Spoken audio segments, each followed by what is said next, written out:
Ladies and gentlemen, a good evening to you. 4 times today, Adam spies Julius and Ethel Rosenberg appealed their sentence of death, and 4 times they were unsuccessful. They will be executed tonight, probably within the next half hour, the first husband and wife to die in the electric chair. Inside the stone walls of Sing Sing prison, the Rosenbergs wait all day for word of their fate.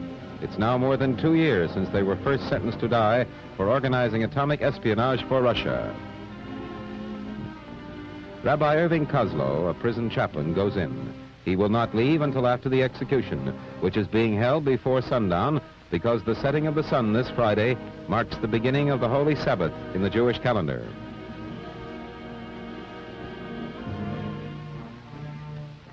A matron, Mamie Creighton, comes out after seeing Ethel Rosenberg. She says the woman refuses to believe she's going to die, insists she is innocent. State troopers surround the prison to prevent demonstrations. Again, there are none. The hours pass slowly.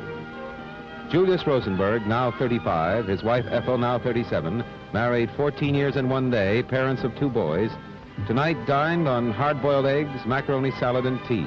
There was no time for the usual last meal. Their fate is decided in Washington. And here is that story from David Brinkley. In these last minutes before the Rosenbergs are electrocuted at Sing Sing prison, here's how in Washington today their attorneys went through the last possible legal maneuvers to save them. It began at noon at the Supreme Court.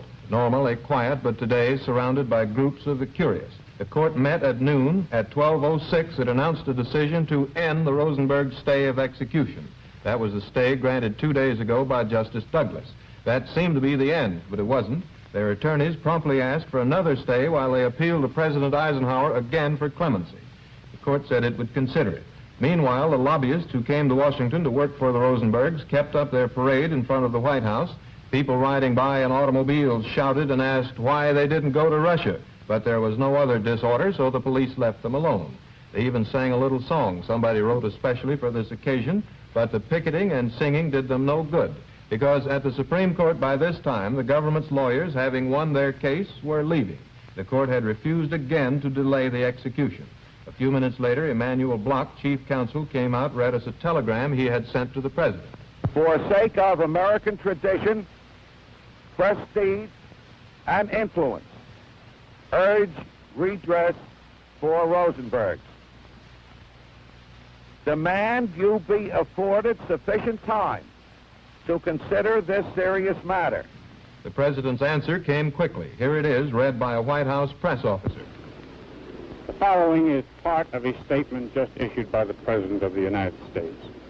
I am convinced that the only conclusion to be drawn from the history of this case is that the Rosenbergs have received the benefit of every safeguard which American justice can provide.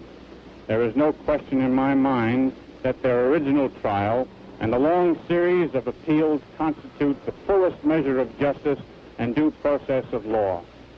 Throughout the innumerable complications and technicalities of this case, no judge has ever expressed any doubt that they committed most serious acts of espionage. Accordingly, only most extraordinary circumstances could warrant executive intervention in the case. When democracy's enemies have been judged guilty of a crime as horrible as that of which the Rosenbergs were convicted, when the legal processes of democracy have been marshaled to their maximum strength to protect the lives of convicted spies, when in their most solemn judgment the tribunals of the United States have adjudged them guilty and the sentence just, I will not intervene in this matter. The President and the Attorney General were standing by to the last in case the Rosenbergs decided at the last minute they wanted to talk. Now, back to New York. Today, this unassuming building near the old cell block is the Sing Sing vocational shop. But the origins of this structure will forever be intertwined with perhaps the most controversial means of punishment ever devised by man. This was once the Sing Sing death house, the home of the electric chair.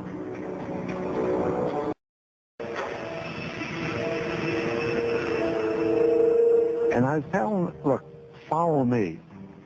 There'll be 2 correctional on either side of you walking down this corridor, which is maybe 20 feet, no last mile, 20 feet of corridor. And as we close to the door, it would swing open. I told the man, it's going to swing open. You'll be taken by the 2 correctional officers. Don't make any comments, because any statement you make to either the officers or to the witnesses or reporters who may be there will be misinterpreted and won't be accurate. I know that.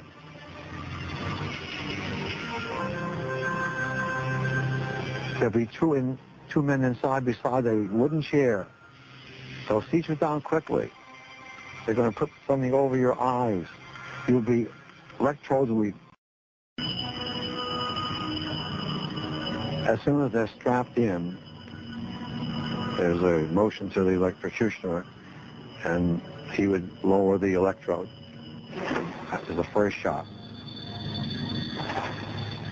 Then another shot.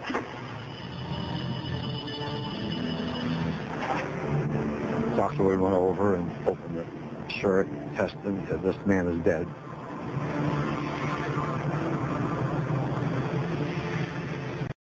She died a lot harder.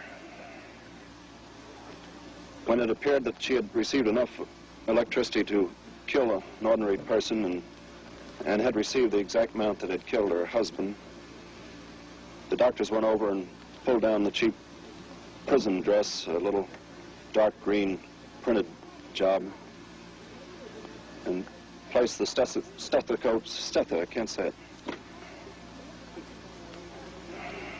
placed the stethoscopes to her, and then looked around and looked at each other rather dumbfounded and seemed surprised that she was not dead.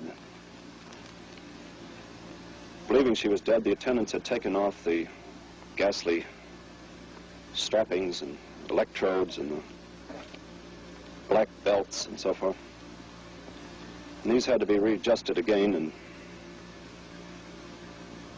and she was given more electricity, which started again that kind of a ghastly plume of smoke that rose from her head and went up against the skylight overhead. After 2 more of those jolts, Ethel Rosenberg had met a maker she'll have a lot of explaining to do to.